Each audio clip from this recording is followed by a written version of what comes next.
So hi, my name's Alan Katz from Great Officiants. I'm sitting here with Suvin. Hello, Alan. So we're talking today about doing Indian-style South Asian weddings. And it's a very big market, and this is something that you're a specialist in, correct? That's correct. So when you're doing a South Asian-style wedding, there's a lot of different things that you don't consider as opposed to, say, either a secular wedding or a Christian or a Jewish wedding. There's many other traditions that take place within them. And that's important for you to know as that person, but people coming into it don't really know all the things that are involved. Correct, and that's the importance of having a good team of people working with the couple as well as the family. That's how I want to start this. The most important thing is making everybody happy. With the diversity in the South Asian subcontinent, one group of people could have a completely different ceremony than another group of people, and you have to be open to that. So you have to open that discussion and that conversation with not only the couple, with the family, to make sure that all the traditions are being honored. Are there some normal traditions that are in most every type of wedding? Yes, there are a few things that are very common. One of them, of course, is the fire ceremony. This has a few edits to it, but the presence of the fire itself is what's important. There'll be a little bit of a prayer to it. There might be some, pieces of wood or clarified butter thrown into the fire. There may even be walking around to the fire afterwards. But the presence of the fire is one of the most common themes, one of the most common elements in all Indian weddings. What is the big significance of the fire? The fire is actually a representation of the god Agni, which translates to fire. And the presence of Agni being there blesses the ceremony and gives the couple a good vibe for the rest of their lives. Oh, that's good. So it's important to be able to, especially when you're finding a place, make sure that you find a location that allows you to have some sort of open flame to be able to do that. Exactly. That's one of the biggest questions you have to ask your venue. Does the venue allow open flame? Because the fire ceremony can be as large as a 2-foot, case holding that fire, or just as simple as a candle. The importance is just the presence of the fire. Now, all this ceremony takes place under something called a mandap, right? That's correct. It's Kind of like an Indian chuppah. It's an Indian chuppah. That's right. exactly what for I was those going to say. Jews out there. Right. So tell me what a basic mandap consists of. A basic mandap can be as simple as 2 posts with a third on top and some drapery along the side. It can get as complex as a 4-post mandap. It can get as large as 10 foot by 10 foot in order to accommodate the entire family sitting on the ground. That's another aspect. Indian ceremonies can be standing or sitting, depending on how you want to approach the ceremony. Okay, so there's lots of different ways to go around doing it, and each different section has their own different type of beliefs and customs. Correct. And being able to sit down with the family to understand those different customs are important. What are some of the other customs? Another custom that's really important is the 7 steps. Okay, near the end of the ceremony. Like AA, or is that different? That's the 12 That's 12 steps. Okay, 7 steps is different. So the 7 steps is near the end of the ceremony, and the couple will take 7 steps together. With each step, they'll repeat a little verse. We will raise a great family together. We will stay in love forever. Things like that. We can edit the wording on each of the 7 steps. Mm-hmm. There's sometimes a betel nut or pan that you place on the ground that they step on. So each step, they step on a piece of betel nut. So you can have 7 betel nuts for that. Now, when you put the betel nuts on the ground and step on it, does that make betel juice? That's why I think that's why they came up with that. There you go. Yes. Okay, Okay. don't say it 3 times. Yeah, no. Say what? Right, Beetlejuice, Beetlejuice, Beetlejuice. Okay, so that's another part of the traditions. Yes. What other types of things, in addition to the 7 steps, what other different traditions are there? Another tradition which I really like to incorporate is the Brahma Viva, or it's the water transferring ceremony. What happens is that the groom's family and the one party's family and the other party's family come together, and they will pour water into each other's hands, into the couple's hands finally, and it will signify the passing along of traditions between the 2 families and, of course, through the happy couple. Oh, you really got to go with the flow with that one. So when you're doing a tradition like that, it can be messy, so you got to make sure you have something set up to capture all the water, I'm assuming. That's correct. A lot of times this is made for an outdoor or beach ceremony, but it also can be an indoor ceremony as long as you have something underneath to catch it all. It can also get a little challenging with all those hands, with all those people there pouring the water into each other.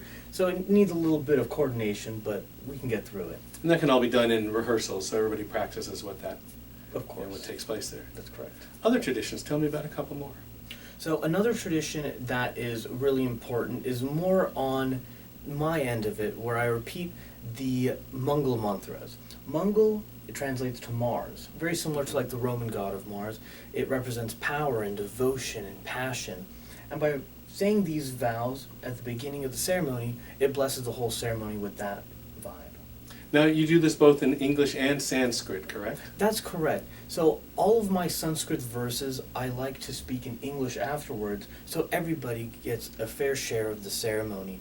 I don't think too many people actually understand Sanskrit. Exactly. It's very similar to Latin in a Roman Catholic ceremony. Not a lot of people understand the Latin. So it's nice if you're able to translate it, because then you get to have a feel for the culture, being in Sanskrit, but then you actually get the meaning of it by repeating it in English. That's really cool. More traditions. So another tradition which is actually very important is the Mangal Sutra. The Mangal Sutra is an exchange of necklaces. Now, this I kind of put in conjunction with the ring ceremony, since it's very similar in that sense, the circle, the unity of love, and that's another very important tradition. And it also plays into the garland exchange, which is another very common tradition. Is that with most sects do some sort of garland exchange, or? Yes, most cultures do some sort of garland exchange, and that's usually at the beginning of the ceremony. The garland ceremony also plays in conjunction with a kind of common, I would say, in middle ground of rarity, having the parents come up and perform a blessing, where they'll say a small prayer and then throw some flowers at the couple. So Nicely, not like right. like chuck it at them. Right, and you know how usually there's rice at the end while there's flowers at the beginning, so that kind of starts it out. That's really nice. That makes it really pretty. Yeah, that's right. Now, when you're doing a ceremony between two South Asian people, you have to incorporate all these elements into the ceremony. But what if one of the people is not? One of the person is of a different culture? You're white, Hispanic, black, Jewish, Asian. How do you incorporate both of those things into a ceremony? So it's very easy to do, and this is the importance of having that discussion and conversation with the families in order to make sure that everybody is being represented during the ceremony. At the end of the day, it is about the couple. You want to make sure it's about the celebration of their love, but we also need to make everybody else happy too. So within the modern or the fusion ceremony we're able to incorporate different traditions. We're able to put Bible readings in there. We're able to do a glass crush at the end or a jumping of the broom. We're able to there's a lot of room for customization and allowing other cultures and traditions and religions into that ceremony. And that's kind of a delicate line to do when you're doing two types of ceremonies in one. I mean, I know when I do the Jewish Christian ceremony, there's a fine line where you don't insult anyone and you don't push anybody away. Right, exactly. So it's a really special line that you have to do to really let both sides of the family know that, hey, your beliefs are important, your beliefs are important, and together we want to create something that's very special, that honors both of your traditions, that honors both of your upbringings, but still doesn't offend the other couple. That's exactly right. And even, like I was saying, with the diversity of the South Asian subcontinent, I mean, the couple, even if they're both from Indian heritage, they still might have completely different traditions. And it's almost like every Indian ceremony is a fusion ceremony, whether it's an Indian and Indian or Indian and another race. So It can get confusing, but with having somebody like you at the helm of designing that ceremony, it makes it a lot easier. definitely, and that's why you have to choose the right group of people who can make everybody happy for the ceremony. And that's right, doing a planner who knows it, a DJ who understands the musical needs, florists who understands how to do the mandap, and decorators to do all that too. Right. It's all usually a really cohesive group That's correct. that works together. That's correct. And the nice thing is you, the new big up-and-comer in the industry, is getting to work with a lot of these people now and getting to really make yourself known as the go-to guy for the fusion weddings and for the the straight Indian weddings. That's right. And the beauty about these Indian weddings too is that it's not just that one day, it's not just the ceremony. There's so many days leading up to it with the mehndi, where the ladies have henna, Right. where they also have, if the gentlemen also have another tradition in the days leading up to the ceremony. So by knowing everything like that, you can come straight to me and I can advise you on who you need to go to for what. And also, the right before the ceremony says the riding on the elephant or the horse. That's correct. Or I saw one that they had a golf cart all decorated. That's correct. So And what's that called? That's called the barat. So at the very beginning of the ceremony, the barat is where one of the couples will come in, and it can get as creative as an elephant or as fun as a Harley, and we've seen that before. So And basically, it just drives around and everybody follows it around. everybody so. follows it around, dances, and then after that, they usually do the milni, which translates to the meeting, where you have close family and close friends exchange garlands before the ceremony. So, and we jumped around a little bit with explaining the order of the ceremony, but just give us a call, let us know, and we can explain it to you in one cohesive way. We make it fun and easy. And I think that's the most important thing, is being able to create a ceremony that means something to the couple. The parents are very important, especially when you're dealing with South Asian weddings. The families are very important. They want to have a big say in it. But we always tell our couples, look, it is your wedding. Honor your parents' feelings, but make it a ceremony that you can live with. Something that means something to you. Something that calls to your heart.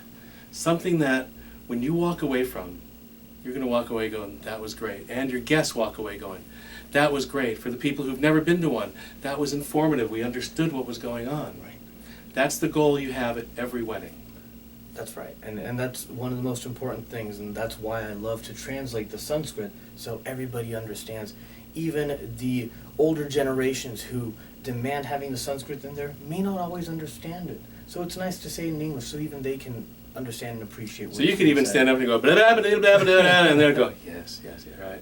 You could, But you would. Of course. There's certain tonations that everybody is used to, and you've been able to learn those and be able to really bring them into the ceremony.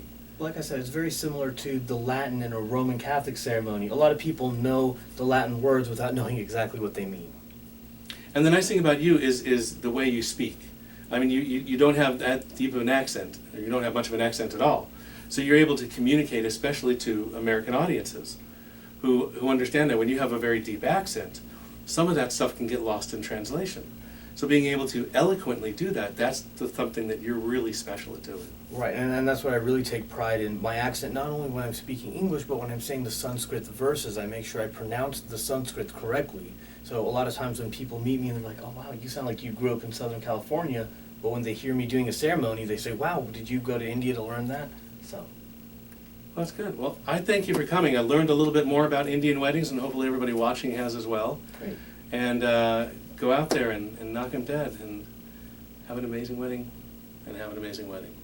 All right. Thank you. Thanks.